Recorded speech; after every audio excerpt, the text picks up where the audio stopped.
Hey, good morning, everyone. Happy Thursday morning to you, and welcome back to Morning Musings. My name is Don K. Preston. I am the president of Preterist Research Institute of Ardmore, Oklahoma. All right. Well, we've sort of kind of finished our study of the abomination of desolation and the Great Tribulation. I hope you enjoyed that summary and realize how easy it is to prove that the Great Tribulation was in the first century and has nothing to do with our future, thus destroying all futurist eschatologies. So, as I suggested to you yesterday, now in verse 23 and following, we have Jesus setting forth a contrast. And he said, if anyone says he's here or he's there, don't believe them. If someone says he's in the desert or if he's in the temple, do not believe it. And he makes a comment, and many commentaries say, well, okay, it won't be a localized event. It will be a worldwide event. It will be so obvious that every eye shall see him. Revelation chapter 1 and verse 7. That's the traditional argument. That's the argument I used to make, by the way. Unfortunately, that will not work. First of all, it fails to understand. You know, it's interesting that those who take the idea of a divided discourse and believe that verses 4 to 34 refer to AD 70 are then forced to interject into verse 23 through verse 27 a discussion of the second coming. So they don't believe verses 4 to 34 actually refer to AD 70 at all. They believe that only part of it does. Well, the reality of it is, as they point to verse 27, as the lightning comes from the east and to the west, so also shall the coming of the Son of Man be. They're failing to understand that Jesus is here in what is to us a somewhat oblique manner. He's referring to his deity. Now, why do I say that? Well, number one, in what follows, verse 29 and following, is the language of the Old Testament of Yahweh riding on the clouds of heaven.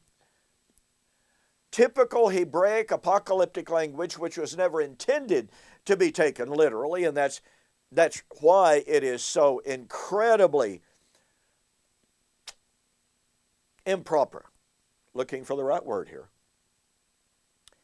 When modern-day exegetes go to that language in the Old Testament, they ignore its context, and they take it literally. Now, on my Now TV network programs, okay, which occur every Friday morning, 9:30 Central Time, and you can look for Now TV on YouTube, I have been doing an exhaustive study of these Old Testament prophecies of the day of the Lord riding on the clouds, coming in power, coming in glory, with the angels, with a shout, with fire, and destroying heaven and earth, demonstrating absolutely without a doubt that the language cannot be taken literally.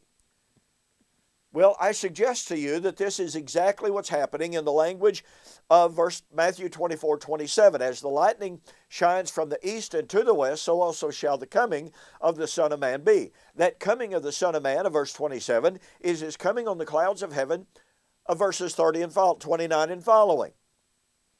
But again, that language of coming as the lightning comes from the Old Testament apocalyptic metaphoric language.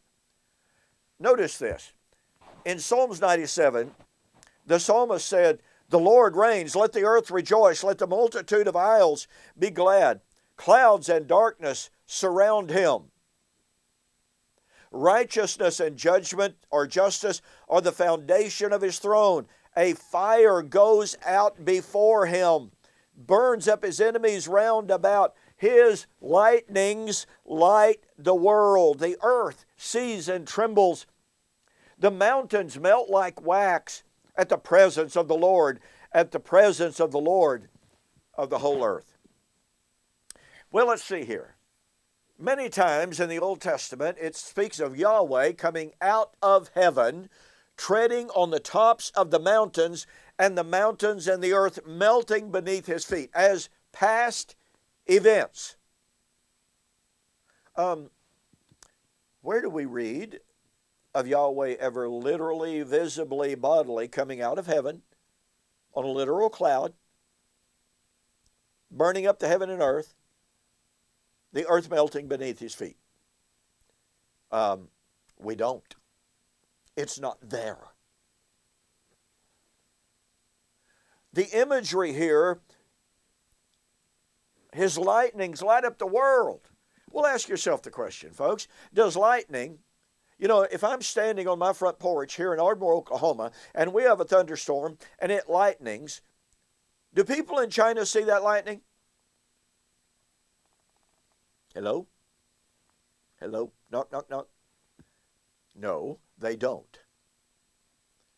Now, it lights up my horizons, but it doesn't lighten up the world, the globe, at all. Now, I think it's interesting to read comments by men who are still futurists, but who recognize the metaphoric nature of this language of the lightning from the east to the west. Andrew Perriman, in his book that has some really excellent comments in it, his book is The Coming of the Son of Man. If you want the information on it, just let me know. Quote, this powerful image of the lightning has usually been understood to describe the effulgence of Christ's bodily coming at the end of the age. The contrast, however, is not with the ordinariness of the impostors. After all, they will perform great signs and wonders, but with the false announcements about a concrete, localized, and embodied mode of being. A more careful reading of the simile suggests that it signifies the immaterial and universal nature of Christ's presence. Unquote.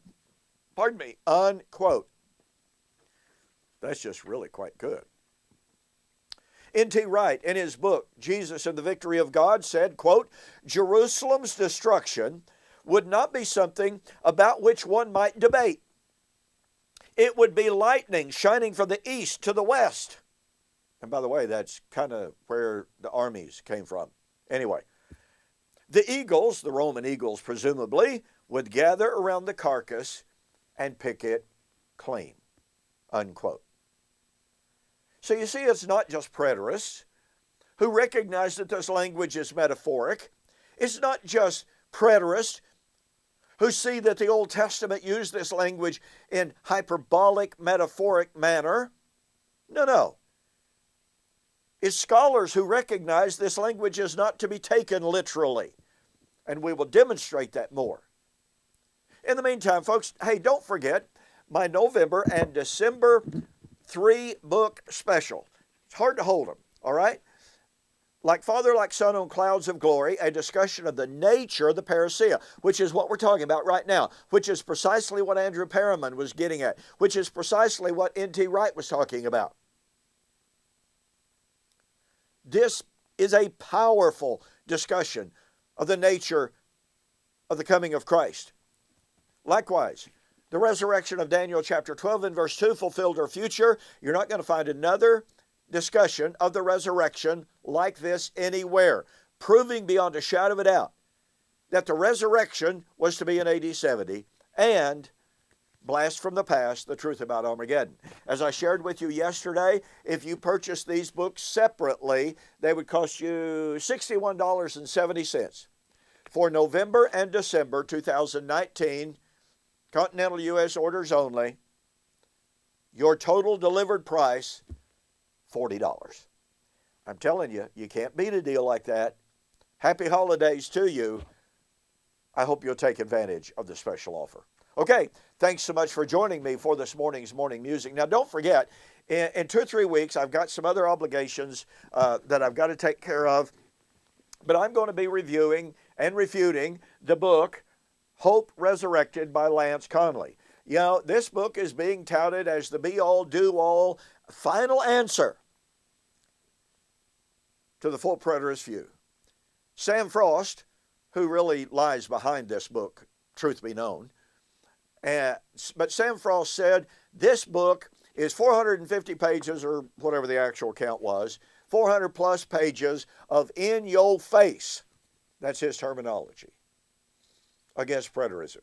Well, I can assure you, you will see that this book fails badly in its attempt to refute the truth of covenant eschatology. So be looking forward to that. In the meantime, have a fantastic weekend. Please be safe. See you on Monday.